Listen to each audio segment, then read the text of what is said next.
सुप्रभात। सच्चा शिष्य, यह हमारी आज की आध्यात्मिक चर्चा का विषय। सच्चा शिष्य। प्राचीन काल से गुरु का बड़ा महत्व रहा है। गुरुओं को धर्मशास्त्रों में निर्देश दिया गया है कि वो उसी को शिष्य बनाए जो दुर्गुणों से रहित हो। दुर्व्यसनी शिष्य गलत कार्य से गुरु को बदनाम कर सकता है।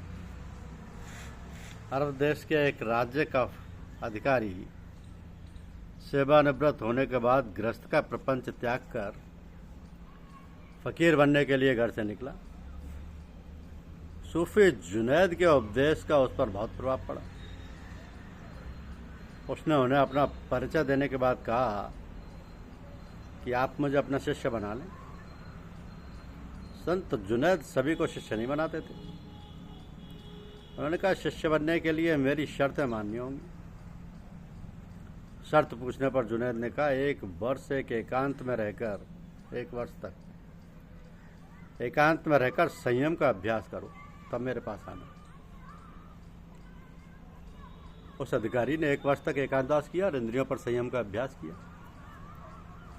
समयावधि पूरी होने के बाद वह संत जी के पास पहुंचा। संत जी ने कहा, अब तुम दरवेश हो जाओ, घरों से रोटी मांग कर उधर पूर्ति करो। यह 1 वर्ष तक भिक्षा मांगने के बाद फिर से संत जी के पास पहुंचा। इस बार सूफी जुनैद ने कहा, तुम काफी दिनों तक हुक्मरान रहे हो। सरकारी सेवक होने के नाते तुमने अहंकार में आकर अनेक नागरिकों का दिल दिखाया होगा। याद करके एक एक से माफी मांग कर आओ। वो अधिकारी उन लोगों के घर पहुंचा और उनसे माफी मांगी।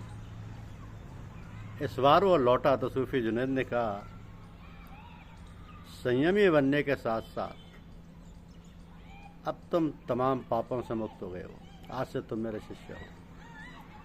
आगे चलकर वह स्वयंसिद्ध फकीर के रूप में विख्यात हुए। यह होता है सच्चा शिष्य। तो शब्द की महिमा अपरंपार है। गुरुओं के शब्दों की बड़ी महत्ता है। जो कह दिया उसका अक्षर से पालन हो। शब्द आदि में था और ईश्वर के साथ था, और शब्द ईश्वर है। ये शब्द अंतर में है, कहीं बाहर खोजने की आवश्यकता नहीं है। सदगुरु ही शब्द का संचार बोध कराते हैं।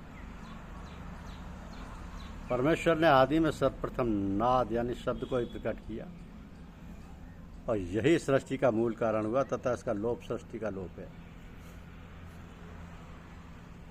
ये सर्वदा सत्य एवं नित्य है। परमेश्वर द्वारा सर्वप्रथम प्रस्फुटित होने के कारण यह स्फोट भी कहलाता है। ऋषियों ने इस नाद को अभिहित करने के लिए वर्णात्मक ओम शब्द को चुना। नाद का स्वरूप विलक्षण और साधन गम्य है। सारी सृष्टि का आधारभूत तत्व नाद ही है। इसी से सृष्टि की उत्पत्ति हुई। यह नाद निर्गुण, त्रिगुण, सत्य, रज और तम रहित और देश काल रहित है। शब्द ही जीवन है। इसी को प्राण, प्रकाश, नूर व तजल्ली के नाम से जाना जाता है। और इसी शब्द की धार को पकड़कर चलने से अपने अंतर की हालत बदलती हुई मालूम पड़ती है। शब्द की तारीफ का कोई बयान नहीं। सारा कार्य ही शब्द के द्वारा हो रहा है। जब बच्चा पैदा होता है तब प्रश्न किया जाता है कि बच्चे ने शब्द किया, और यदि नहीं बोला तो उसे मुर्दा समझ लिया जाता है। सारा आकाश मंडल शब्द से भरा। जितनी ताकत दुनिया में काम कर रही है सब शब्दों की। शब्द ही गुरु है, शब्द ही शिष्य है। बाहर दुनिया में सितार, बांसुरी, तबला, सारंगी आदि की आवाज़ से मनुष्य मोहित हो जाता है। जब बाहर स्थूल शब्द की ये कोशिश है तो अंतर के शब्द का तो वर्णन ही क्या। तो ये जो बाहर के शब्दों के ध्वनि है, बाजे हैं, सारंगी है, ये सब अंतर के शब्दों की नकल है। और जब नकल में इतनी दिलचस्पी है तो असल का क्या होगा, इसका अंदाजा लगाना कितना आनंददायक होगा। तो जिस तरह बाहरी दुनिया में ध्वन्यात्मक नाम की मिसाल है, ऐसे इंसान के शरीर में हर जगह अलग अलग तरह के शब्दों की ध्वनि खुद ब खुद हो रही है। ऐसी कोई जगह खाली नहीं है जहां इस ध्वनि का उच्चारण ना हो रहा हो। अगर इसका भेद किसी सच्चे भेदी समर्थ सदगुरु, जिसने इस आध्यात्मिक मार्ग की जानकारी उतार चढ़ाव पूर्ण रूप से हासिल कर लिया हो, तो उसके सहयोग से बस संबंध बनाकर अपने अंदर सूरज से सुना जाए तो कुछ ही दिनों में अभ्यास द्वारा मनुष्य अंतर्मुखी बनता जाएगा और पर्दों को हटाता जाएगा।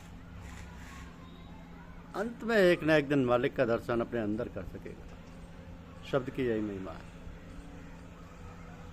परम संत कबीर दास जी ने धारणा, ध्यान और ध्येय द्वारा दिल की गहराइयों में जाकर सूक्ष्म मस्तिष्क द्वारा, सूक्ष्म कान एवं नेत्रों द्वारा, अंतर में हर जगह रोम रोम व हर चक्र में व खास दिल के मुकाम पर सूक्ष्म आवाजों व हो रही ध्वनियों तथा शब्दों को अनुभव किया और इसी अनुभव को अपनी वाणी में भाव विवल होकर निम्नांकित पद में व्यक्त किया कि चुवत अमीरस भरत ताल, जहाँ शब्द उठत आसमानी हो, सरिता उमड़ सिंधु को सोखई, नहीं कुछ जात बखानी, चांद सूर्य तारागण नहीं, वह नहीं वह रेन बेहानी हो, कोटे झिलमिली जय वह झलके, बिन जल बरसत पानी हो, बाजे बजई सितार बांसुरी, झंकार मृदबानी हो, शिवज विष्णु सुरेश शारदा, निज निज मत अनुमानी हो। कहत कबीर सुनो भई साधु, बिरला कोई पहचानी हो, बिरला कोई पहचानी। ये कबीर ने शब्द की महत्ता पर जो अपने विचार प्रकट किए, ये उनके स्वयं के अनुभव, क्योंकि कबीर ने शब्द को हर तरीके से महसूस किया। भगवान बुद्ध कहा करते थे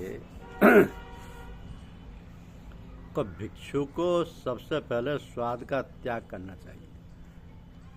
यदि जिह्वा वश में नहीं है तो संतत्व नष्ट हो जाता है। एक बार भिक्षु बुद्ध प्रिय ने अपने 2 शिष्यों को आदेश दिया कि अब तुम भगवान बुद्ध के संदेश को जन जन तक पहुंचाने के कार्य में जुट जाओ। लोगों को अंधविश्वास और आडंबर त्याग कर सदाचारी जीवन बिताने की प्रेरणा दो। अहंकार और क्रोध को पास न फटकने देना। दोनों ने उन्हें प्रणाम किया और धर्म प्रचार के लिए निकल पड़े। इनमें से छोटा भिक्षु किसी राजघराने का बेटा था। उसे सुस्वाद भोजन करने की आदत थी। भिक्षा में उसे दाल रोटी मिली। उसने रोटी का पहला कौर मुंह में डाला तो दाल में नमक न होने के कारण उसे निगल नहीं पाया। उसने एक दुकान से नमक मांगा और स्वाद लेकर खाना खाया। बड़े भिक्षु ने जब उसे ऐसा करते देखा तो क्रोधित होकर बोला कि यदि तू स्वाद नहीं त्याग सका तो भिक्षु क्यों बना? छोटे ने भी क्रोधित होकर कहा, किसने आपको अनुशासन का पाठ पढ़ाने का अधिकार दिया है? बड़े भिक्षु को याद आया कि गुरुदेव ने कहा था कि क्रोध को पास ना आने देना। बड़े भिक्षु ने तुरंत विनम्र होकर कहा, मुझे कोई सीख देनी थी तो प्रेम से कहना चाहिए था। छोटे भिक्षु को भी गलती का एहसास हुआ और उसने कहा, मुझे भी स्वाद का त्याग करना चाहिए। इस तरह दोनों का विवेक जागृत हो गया। विवेक जागृत होना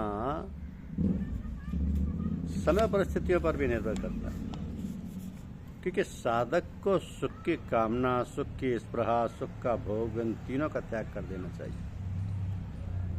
इनके संग्रह से साधना बिगड़ती है।